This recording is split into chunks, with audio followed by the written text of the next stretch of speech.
안녕하세요. 저는 살면서 삶이 참 기구했지만 참 복받았다라는 생각을 많이 하면서 살았습니다. 이게 무슨 소리인가 싶으시겠죠. 참 힘든 삶을 살았지만 어린 시절부터 저를 도와주신 얼굴 없는 천사 덕분에 불우한 가정 환경에도 제가 하고 싶은 공부 열심히 할 수 있었거든요. 저는 어렸을 때 고아가 되어 할아버지 손에서 자랐습니다. 7살 때까지는 부모님이 있어 나름 엄마와 아빠를 불렀던 기억들이 선명하게 남아있기는 해요. 엄마와 손잡고 놀이터에 갔던 것, 엄마와 시장에 가서 장 보고 집에 돌아오는 길에 과자도 사 먹었던 기억 등 따뜻하고 좋았던 기억들이 있었어요.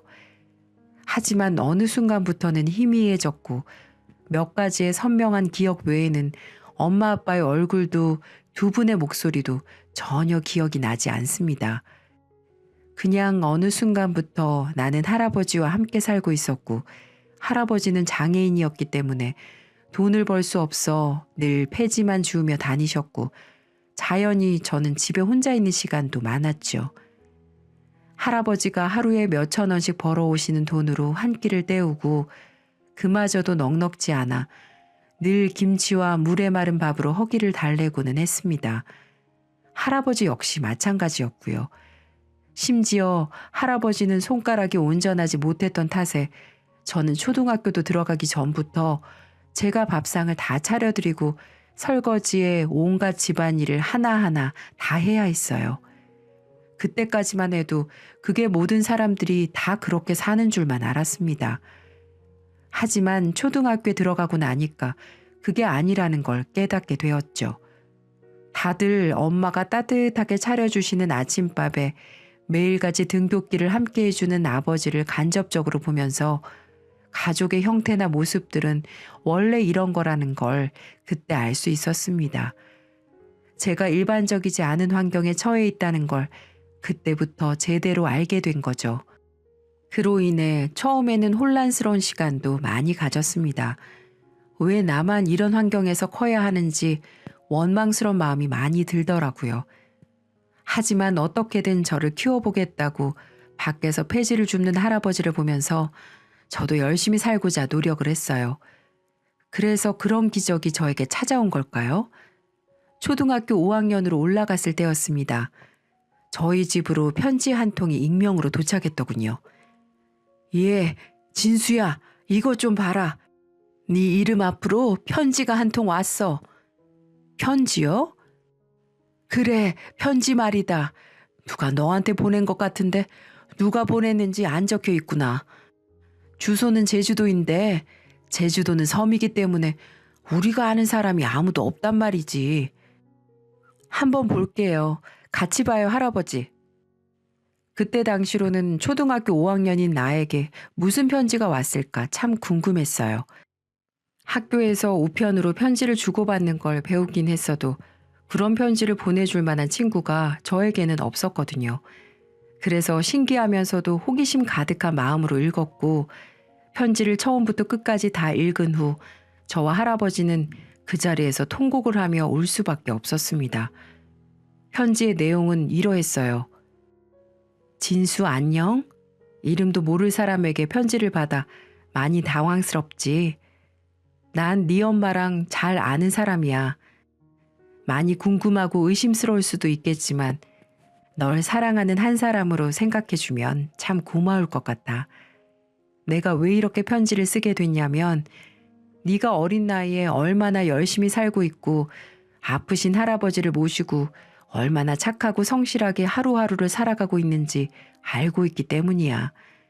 너의 그런 모습을 알기 때문에 나는 진수 네가 성인이 될 때까지 내가 후원을 해주기로 마음먹었단다. 네가 마음껏 꿈을 펼치며 아무 걱정 없이 공부를 할 수 있는 학비와 하루하루 할아버지와 따뜻한 밥을 먹을 수 있는 생활비를 후원하기로 했으니 항상 용기 잃지 말고 힘차게 인생 살아가야 한다. 알았지? 이 편지를 읽고 나서 할아버지와 저는 서로를 부둥켜 안고는 한참을 울었습니다. 정말로 어린아이였음에도 불구하고 그 편지 한 통에 그동안 느꼈던 인생의 고단함과 힘들었던 마음들이 다 녹아내리는 듯 했어요. 아이고, 진수야, 이게 무슨 일이냐? 이게 무슨 일이야? 그렇게 할아버지와 저는 이름도 모를 분이 보내주시는 후원금을 받기로 결정했고, 그때부터 저는 그 후원자님과 소통을 하며 지냈습니다. 그분과의 소통은 오로지 편지로만 이루어졌어요. 그리고 처음 받은 편지부터 시작해서 계속해서 주고받은 편지들은 하나도 남기지 않고 모두 간직했죠. 저에게는 기적 같은 선물이었고 평생 잊어서도 잊어버려서도 안 되는 귀한 보물이었으니까요. 그 이후에 후원자님은 정말 매달 정확한 날짜에 맞춰서 할아버지 통장으로 넉넉하게 생활을 할 수 있는 생활비와 학비를 보내주셨어요. 그 덕에 저는 아주 넉넉하게는 아니더라도 따뜻한 밥과 햄 반찬을 먹을 수 있게 되었고 계절에 따라 옷도 사서 입을 수 있었어요. 그렇게 하루하루 감사하고 행복한 삶을 살았지만 저에게도 오지 않을 것 같았던 사춘기라는 게 오더라고요. 초등학교를 지나 중학교 2학년이 되면서 방황이 시작되었습니다. 나는 왜 남들처럼 부모가 없어야 하고 아픈 할아버지의 후원이나 받으며 살아야 하는 걸까? 이런 생각이 들었거든요. 나도 엄마 아빠라는 말도 해보고 싶고 집에 친구들을 데리고 와서 하루 종일 컴퓨터 게임하며 놀고 싶은데 하물며 내 방에, 내 침대에, 내 컴퓨터에 큰 텔레비전과 멋진 아빠의 자동차도 있으면 좋겠다는 생각을 하면서 그중 어떤 것도 누릴 수 없는 저의 삶이 너무 비참하게만 느껴졌습니다. 그때부터는 정말 후원자님께 편지도 보내지 않고 편지가 오더라도 아예 읽어보지도 않으면서 시간을 보냈어요. 할아버지도 마음을 잡지 못하고 계속해서 집 밖을 겉도는 저를 보며 많이 힘들어하셨고요. 학교에서 사고도 많이 치는 바람에 할아버지께서 불려오신 적도 많이 있었습니다. 이 녀석아, 정신 안 차릴래? 갑자기 왜 이러는 게야? 너 이 해랩이 죽는 걸 보고 싶어서 그러는 거냐? 왜 이렇게 안 하던 짓으로 속을 썩여? 왜? 몰라. 다 싫어. 정말 너무너무 다 싫어 죽겠어. 할아버지, 왜 나는 엄마 아빠가 없어? 왜 나는 아파서 아무것도 못하는 할아버지만 있는 거야? 왜 나는 집에 와서 맨날 밥만 해야 하고 허름한 집에서만 살아야 하는 거야? 친구들한테 쪽팔려서 집도 못 알려주겠다고. 지금 그걸 말이라고 해? 네가 지금 무슨 복을 받고 있냐? 우리보다 힘들게 사는 사람들이 얼마나 많은데 너는 무슨 복이 타고나서 학비도 생활비도 다 공짜로 받아 먹으며 밥 먹고 학교 다니며 살고 있는데 다른 애들은 엄마 아빠랑 같이 살면서 그냥 그 자리에서 용돈 받으면서 살아. 나만 없어. 나만. 내가 부를 수 있는 엄마도 없고 좋은 차 타고 학교 앞으로 데리고 와줄 아빠도 없다고. 맨날 다 찢어진 옷만 입고 다니는 할아버지밖에 없잖아.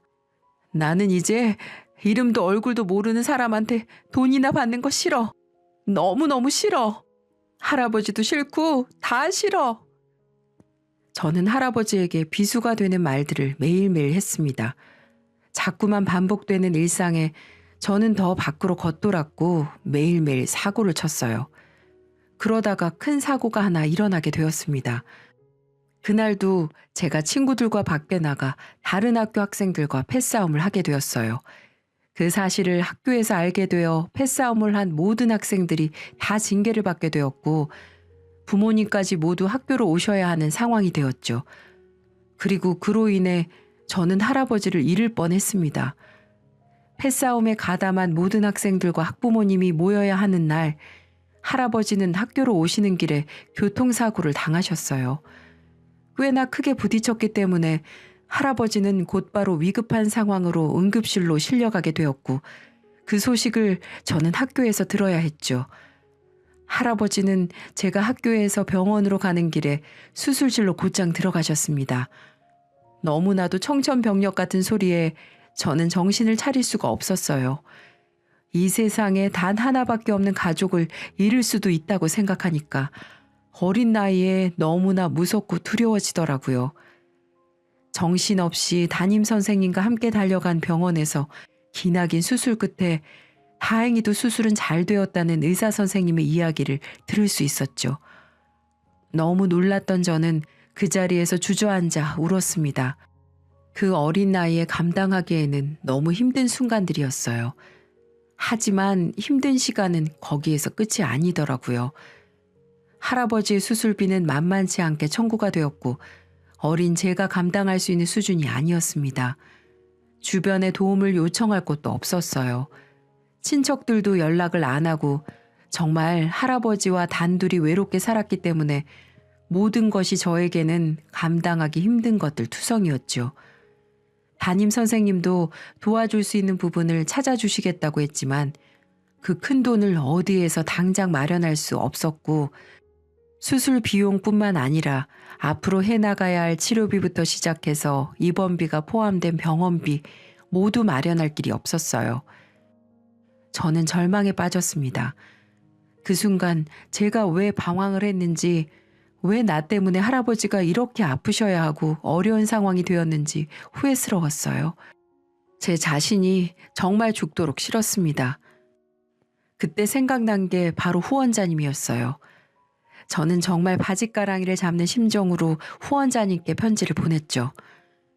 저는 편지를 보내고 나서 간절한 마음으로 기다렸습니다.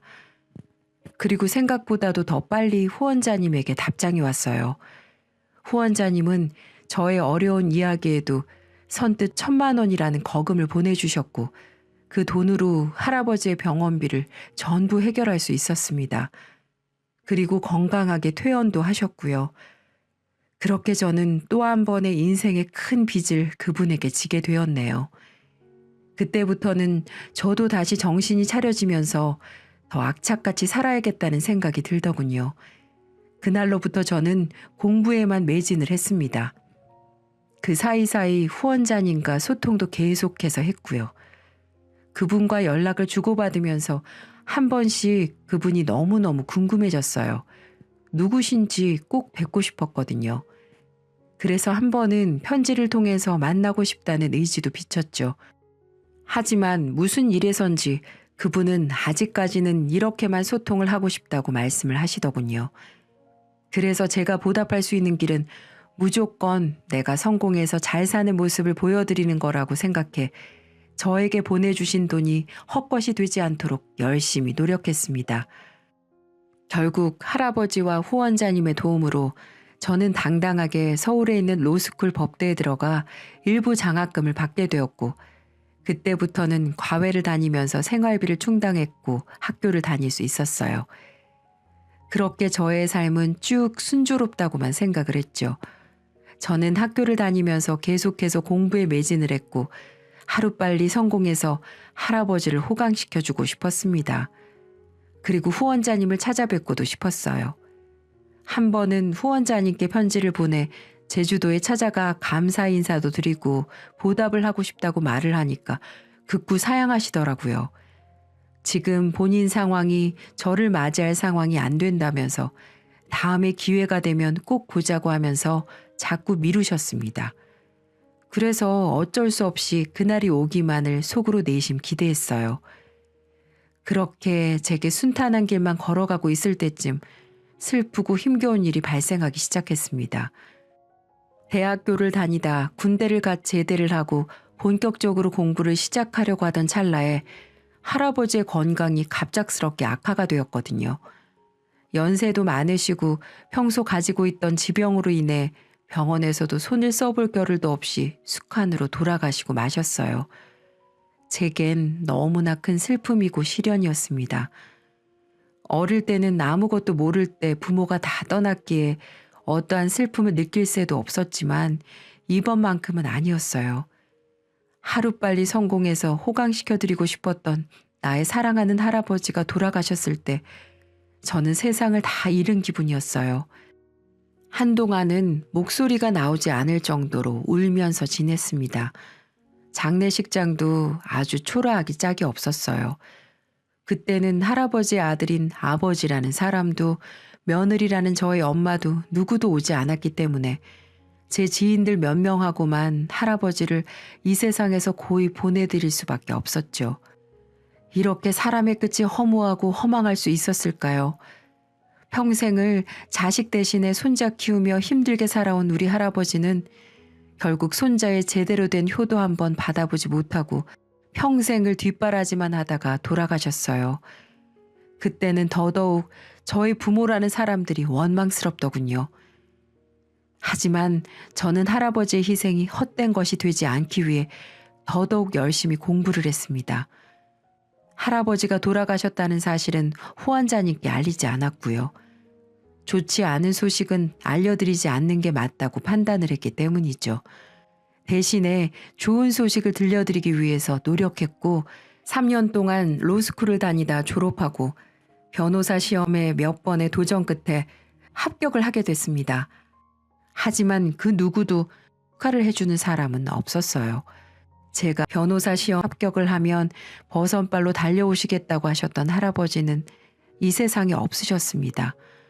그날 전 할아버지가 계시는 납골당으로 가서 이 사실을 말씀드리고 할아버지를 보며 미친 듯이 울었네요. 할아버지, 진수 왔어요. 그동안 잘 지내셨어요? 할아버지, 오늘은 제가 기쁜 소식을 들고 왔어요. 할아버지가 그토록 원하고 기다리셨던 변호사 시험에 당당히 합격을 했어요. 너무 고맙습니다. 이게 다 할아버지 덕분이에요. 할아버지 없었으면 저에게 이런 날도 오지 않았을 거예요. 고아인 날 키워주신 사랑하는 할아버지, 꼭 이 못난 손주 잘 사는 모습 보여드릴게요. 언제나 나만 바라봐 주시고 아껴주시고 해지 주우면서 절 키워주신 할아버지 사랑 절대 잊지 않을게요. 사랑해요, 할아버지. 그렇게 말씀을 드리고 한참을 그 자리에 서서 있다가 나왔습니다. 그날 이후로 정말 바쁘게 지냈어요. 제가 목표로 한 판사가 되려면 변호사 경력 7년 정도 법조 경력을 쌓아야 판사 임용 시험이 주어지기 때문에 열심히 변호사 생활로 이어나갔습니다. 참 열심히 했던 것 같아요.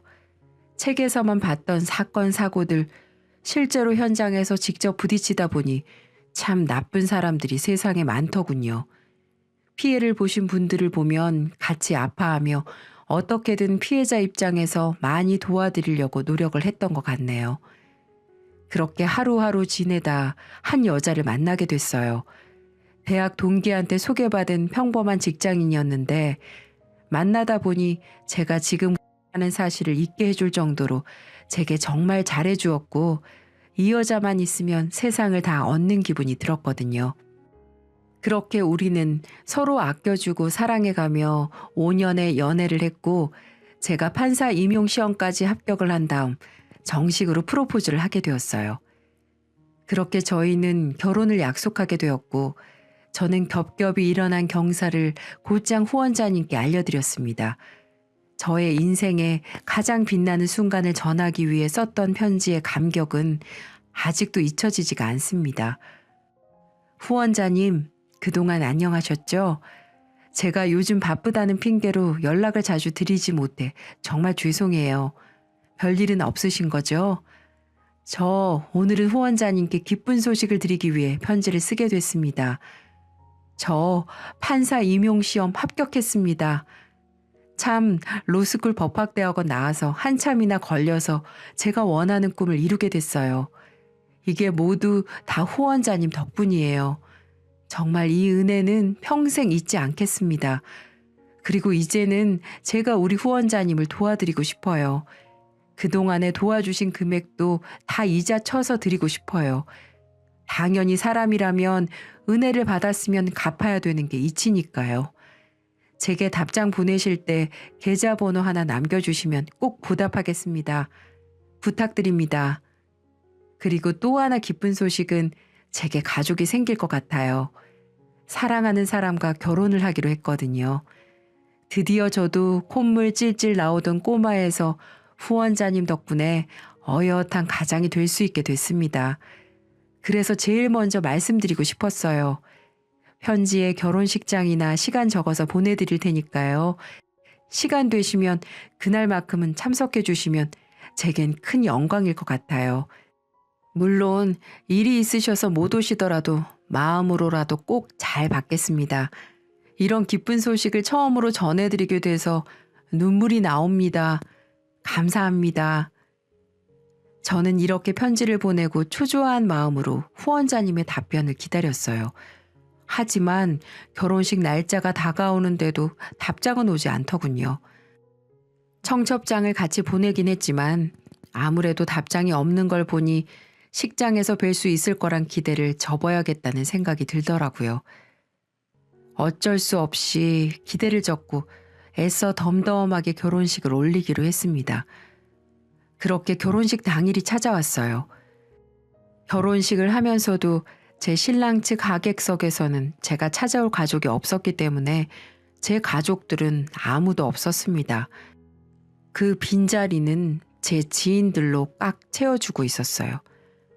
참 마음이 아팠습니다.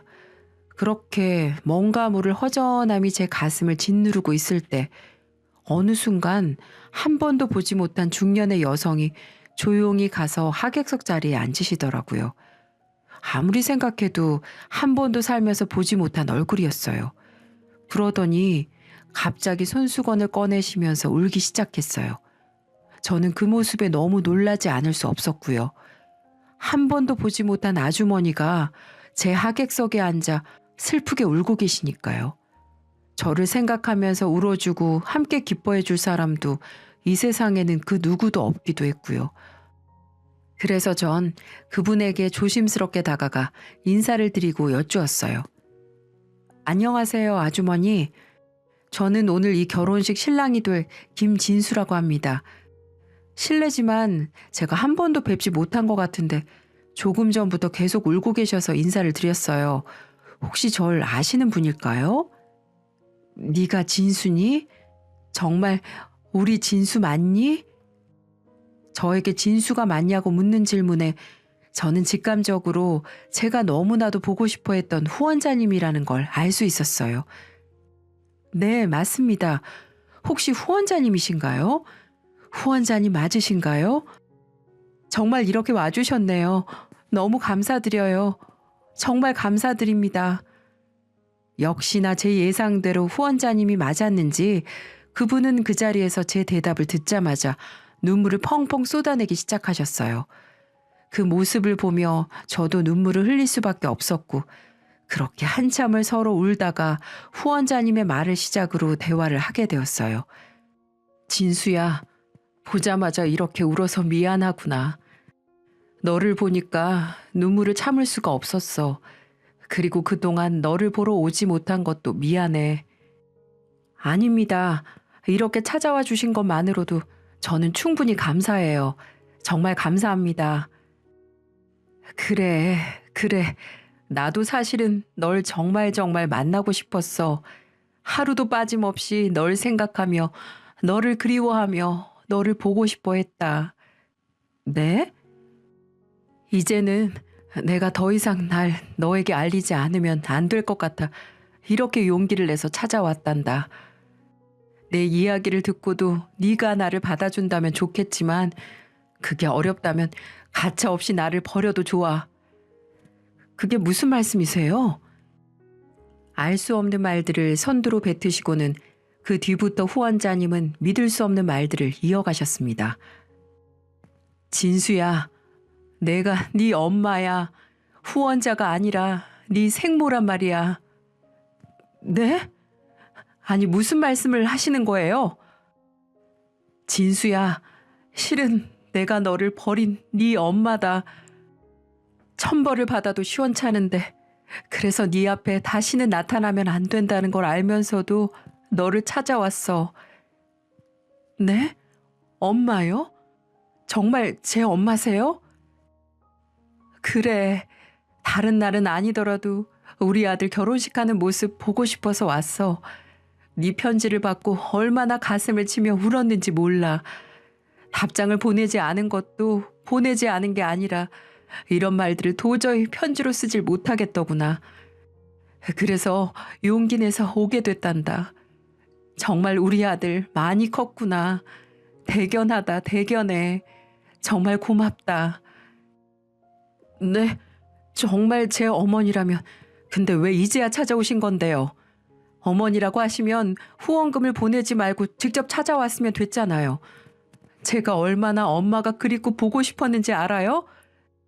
친구들이 어릴 때 항상 엄마라고 부를 때 전 살면서 한 번도 엄마라는 이름을 불러본 적이 없어요. 근데 이제 와서 엄마라고 나타난 이유가 뭔데요? 꼭 이렇게까지 하셨어야 했어요? 그렇게 식장이 떠나갈 듯 제가 울분을 토하자 식장 안에 있던 모든 하객들이 저희를 주시하기 시작했습니다. 네 아빠와 결혼하고 나서 나 단 한순간도 행복했던 적이 없었어. 아니, 행복한 순간은 있었지. 바로 너를 낳고 너를 보는 순간에는 정말 행복했어. 하지만 나에게는 그걸 포기할 수밖에 없었을 만큼 힘들고 고통스러운 일이 있었단다. 너희 친아버지는 결혼 후 매일같이 나를 괴롭히고 때리기 시작했고 시도 때도 없이 바람을 피우는 건 물론이고 허구한 날 도박에 이 애미를 사람으로 취급도 안 했어. 널 놔두고 도망간 그날도 죽을 만큼 맞다가 이렇게 살다간 정말 죽을 것 같아서 다 자고 있을 때 야반도주하듯이 도망 나올 수밖에 없었단다. 그때 널 데리고 나오고 싶었지만 난 그때 어디서 지낼 곳도 가진 돈도 없었기 때문에 그렇게 하지도 못했어. 지금 생각하면 아무리 힘들더라도 널 그곳에서 데리고 나왔어야 했는데 내가 정말 미안하구나. 그때는 너무나 두려움이 커서 아버지의 흔적이 조금도 남아있지 않은 이 제주도로 도망을 가게 된 거였어. 그래도 널 버린 건 사실이나 마찬가지니까 이 못된 엄마 마음껏 욕하고 미워해도 좋아. 하지만 난 그 집을 나오면서도 하루도 마음 편히 다리 뻗고 자본 적이 없었어. 널 한순간도 잊어본 적도 없고 그것만 제발 알아주길 바란다.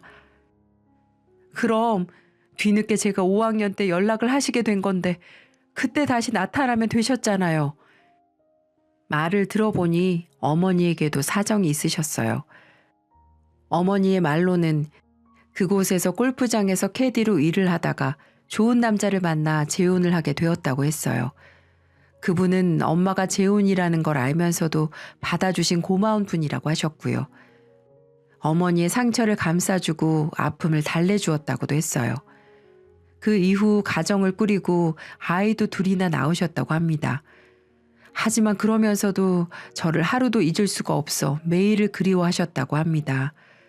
그래서 이혼을 요구당할 각오로 재혼한 남편에게 저에 대해 말을 했고 그분은 한 가지 제안을 하셨다고 하더라고요.